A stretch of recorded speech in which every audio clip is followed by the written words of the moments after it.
folks, this is going to be another Balkan soldering tip, a quick little video to help you guys out. Frequently when a leak occurs when you're doing sweat work, technically called soldering, it's because the flux is contaminated. And how does that happen?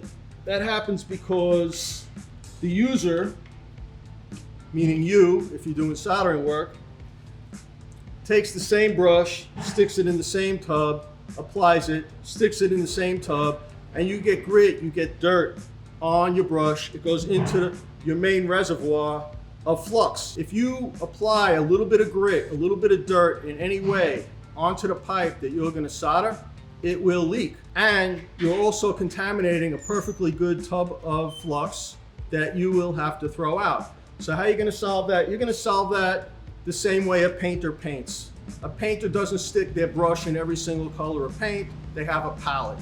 So what are you going to use as your palette? You're going to use the lid.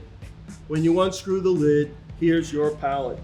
You're going to take one brush to dip into the tub. You're going to stick it in what's now your palette. Sorry about that, it's clumsy today. You're going to put it in. You're going to put in as much as you need. If that's all you need, that's all you put in. Then you take a second brush, and this will be used to take the clean flux out of your palette, apply it on the pipe. Apply it on the pipe. If you need more, you don't use this brush. You would go back to the original clean brush that's still in your flux tub.